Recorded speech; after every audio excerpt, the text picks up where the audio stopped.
After a chilly first night in camp, the second stage was the first real test of everyone's mettle. A new route for the AfricaEcoRace, it required quite a bit of navigation and the first dunes of the rally. This is one of many stages this year that finish right at camp, meaning a longer rest time after 433 kilometres from La Momie to Fumsguid.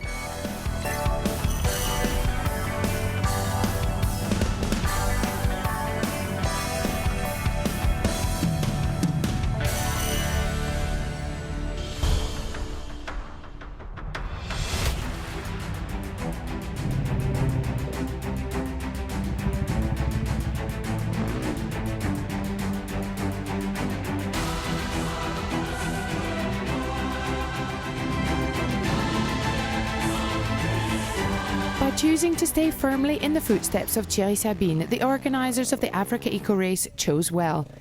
This sporting challenge brings with it a legacy of solidarity and generosity. Julie Vaniken, in her third consecutive Africa race, has a very personal reason to be here. I'm supporting a cause that has been very close to my heart for the last 4 years. Multiple sclerosis. It's a disease that has affected my family directly. I always say if you can move, you should, even if you have some small injuries, even if it seems complicated and challenging. Optimism is vital, especially when things are going wrong, and if you can, then get moving and get behind a cause like this. Julie finished the second stage today, albeit far, far behind the leaders. Of the 45 riders on the start line, 3 men stood apart. The first is the Italian Simone Agazzi, who left 6th this morning. He proceeded to overtake 3 riders, Richard Kay, Felix Jensen and Philippe Cavelius, to finish 3rd in 5 hours, 43 minutes and 38 seconds.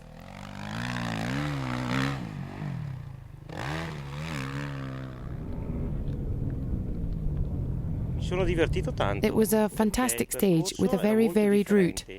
It had everything: enduro, motocross, dunes and speed. It was a very, very beautiful stage. A great 400 kilometres. I'm really happy. Also happy was his compatriot Alessandro Botturi. Yesterday's winner, the Italian, is a serious contender to the throne of last year's winner Paolo Cecchi. Today the former Yamaha and Husqvarna pro rider showed his enduro experience. 5th in the Dakar in 2013, he came in 2nd despite the disadvantage of setting off first. I opened the stage. I was in front all day. At 80 kilometres, Paul Anders caught me and we did the whole stage together. Once again, we had to do a lot of navigation. It was very beautiful.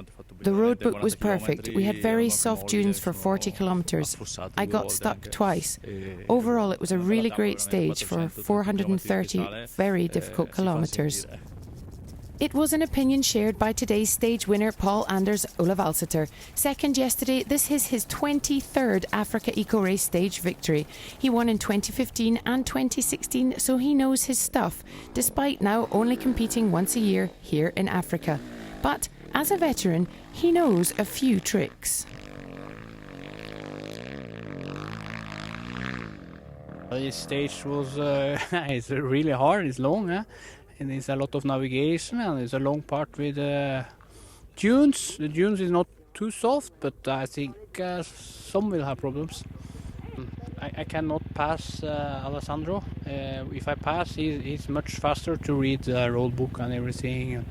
But it's very nice to go together with him. We've been together all day, and he's coming last year from Paris-Dakar, so now he's here. So it's a good feeling to go with him, at least for one day. A quick look at the stage results, and Olav Alsiter is at the top with Botturi and Agazzi in 2nd and 3rd. Martin Benko, Felix Jensen and Domenico Cipollone make up the top 6. In the GC, after 2 stages, Olav Alsiter takes back 1 minute 40 on Botturi's lead, but he is still ahead by 4 minutes and 29 seconds. Agazzi is 3rd, ahead of the Slovak Martin Benko. The leading French rider, Cavelius, is 6th.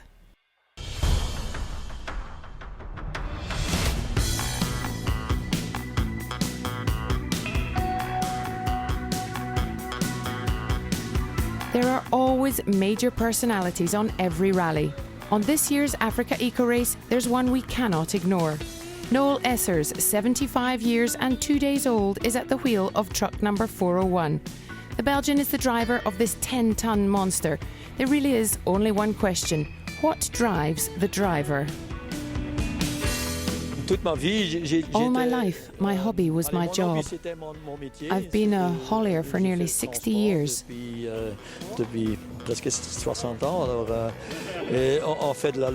do logistics. Sometimes I want to step outside my hobby, but this is another of my hobbies.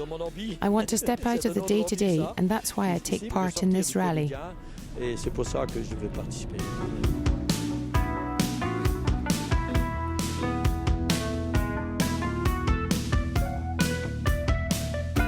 It's at least my 20th rally. It's my 15th in Africa. I'm pretty much obliged to compete. Throughout the year, every Wednesday evening, we get together in the garage to prepare the truck and to prepare the other trucks. We have fun, and because of that, we have to take part.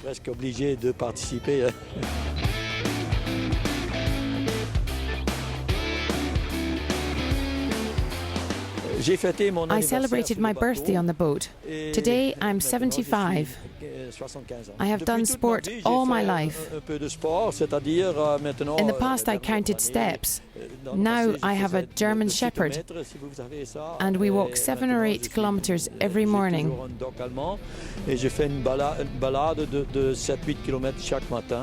If I have to leave early in the morning, we go at 6 or even 5 o'clock.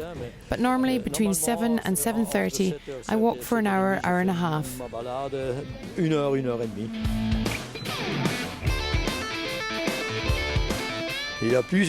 I have many memories. We've slept overnight in the dunes before. One time we tipped over and we spent 2 nights in the dunes trying to get out. But we've never been injured.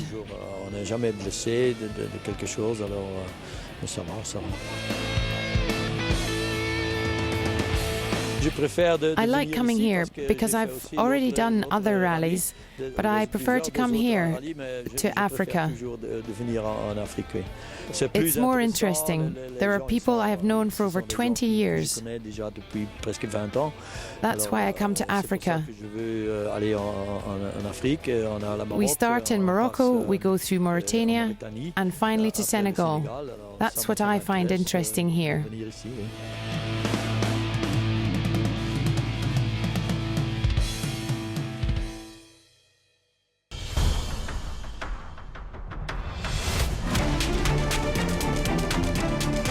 Let's start with a driving masterclass.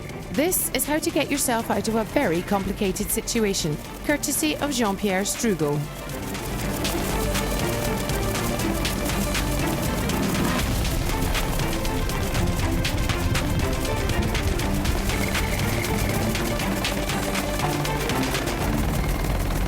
It was a tough day for many, and it required a big dose of courage to get into the top 10. Chapeau then to Rudy Roxalan in his Can-Am, 10th overall and 1st SSV. In the trucks, Johan Elfrink's Mercedes was late back to camp after a complicated stage.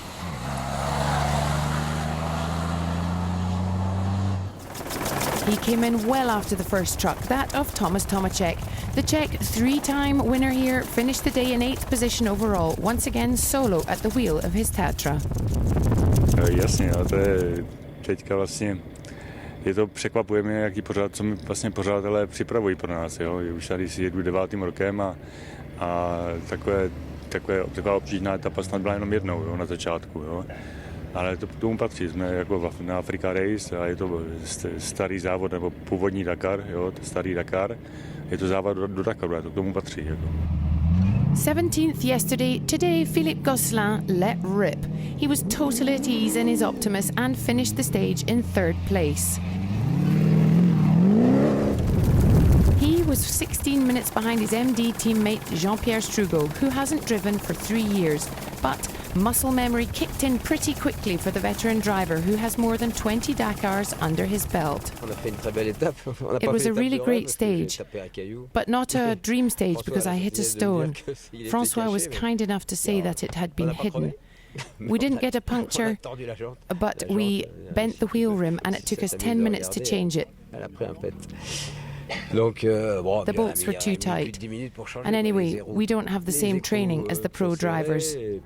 On the plus side, it meant we got a break in the middle.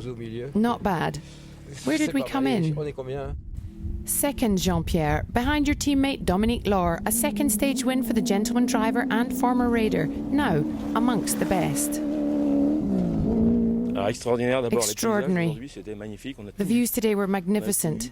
We had everything, plateaus, rocks, dunes, all linked together. Really, it was extraordinary. It was a great stage.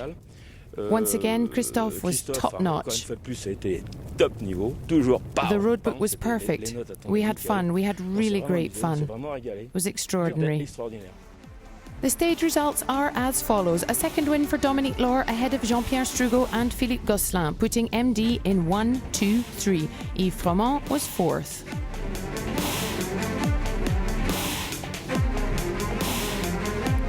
In the GC, Laurent Crespo now have a 15-minute, 4-second lead over Jean-Pierre Strugo and 38 minutes over Gosselin. Tomacek was 8th.